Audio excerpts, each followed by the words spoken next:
د یو ورور تپوس کړی دی چې زه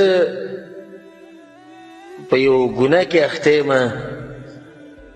او هغه ګناه دا ده چې زه په خپل لاس سره شهوت پوره کوم او ډېر کوشش مو وکړو چې دا ګناه پرېږدم خو نشم پرېښودی نو ستاسو څه نصیحت دی؟ الجواب: زه درته په الله قسم خورم روزانه زما نه دې سوال کېږي، ما په الله قسم وخوړو د الله په کور کې ګورئ ښه که هغه د واټساپ په لارې او که هغه په موبایل باندې میسیج او که هغه د موبایل ټلیفون او که هغه بل څه ذریعه یې خو ما نه دا سوال کېږي دلیل دی په دې باندې چې دا ګناه عامه شوې ده په هلکانو کې او په جنکو کې هم. نو دا رور لا ښه و چې تپوس یې وکړو نصیحت غواړي او کوم چې دا خبره پټه ساتلې ده نو ښه په نقصان کې پراته دي. زه به د زړه د کومې نه دغه رونو او خویندو ته نصیحت وکړم کوم چې په دې بیمارۍ کې اخته دي او یو څو طریقې به ورته بیانې کړم ډېرې قیمتي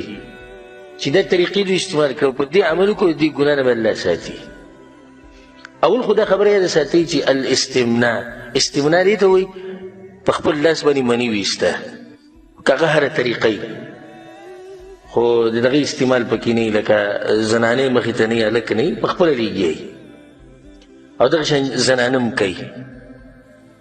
دا حرام دی د قرآن حدیث په رڼا کې. الله سبحانه وتعالی په قرآن کې دا خبره کړې ده د مؤمنانو صفت ذکر کړی والذین هم لفروجهم حافظون مؤمنان هغه دي چې خپل عورتونو حفاظت کوي الا علی ازواجهم وملکت ایمانهم مګر دا چې د خپلو ښځو سره که عورت استعمالوي یا د وینځو سره نو بیا خو هېڅ خبره نه فانهم غیر ملومین الله وایي دوی څوک نشي ملامته کولی. سړی به چې په دې کې کوم ځای کې دلیل لا دلیل به کشتي که واوره مخکې الله څه وایي فمن ابتغى وراء ذلک نو د دې دوو لارو نه علاوه که چا بله لار ولټوله فاولئک هم العادون دغه ګناهګار دي به دوی د حد نه تېروتې دوه لارې دي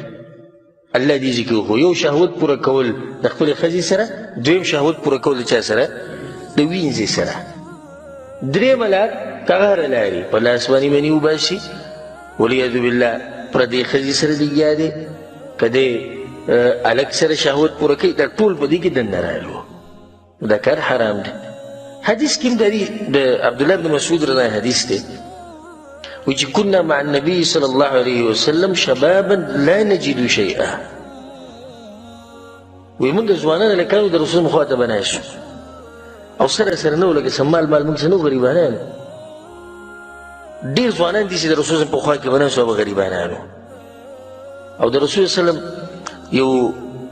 یو چت انسان هغه چت سوچ لري ملګرو حال احوال به معلومول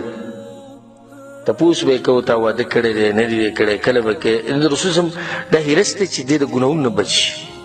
او دی حق پرست عالم د هغه هم دا طریقې ځکه چې د عالم د امتیانو لپاره داسې لکه پلار د بچو خیال ساتي. نو رسول صلم موږ ته بیا نصیحت وکړو چې یا معشر الشباب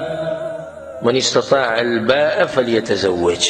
تاسو کې څوک واده کولی شي نو ګوره واده وکړئ د سترګو حفاظت به مو وشي د عورت به مو وشي او که څوک یې نشي کولی نو روجې دې نیسي. یو سړی به ته د حدیث ته وایي چې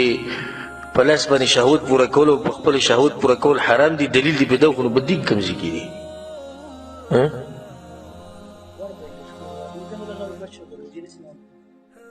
نه په دې کې دلیل دی چې دا کار ته چې کوم کې ده حرام دی او هغه داسې روجې نیوه اسانې دي او که په لاس باندې شهوت پوره کول اسان دي څه اسان دي شهوت پوره کول اسان دي ولې رسول سم دا ګرانه طریقه ښیي بیا ولې رسول سم ته پته نه چې داسې یو طریقه شتي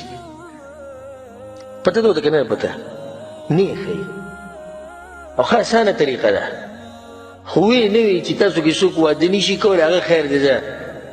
ځان له خپل شهوت پوره کوي داسې ونه وي وایي چې نشي کولی یو روجې نیسه که نه دلیل دی په دې باندې چې دغه کار حرام دی. د هغې نه بعد بیا راځو یو څو نصیحتونه هغه دې وروڼو او خویندو ته کوم چې په دې کار کې اخته دي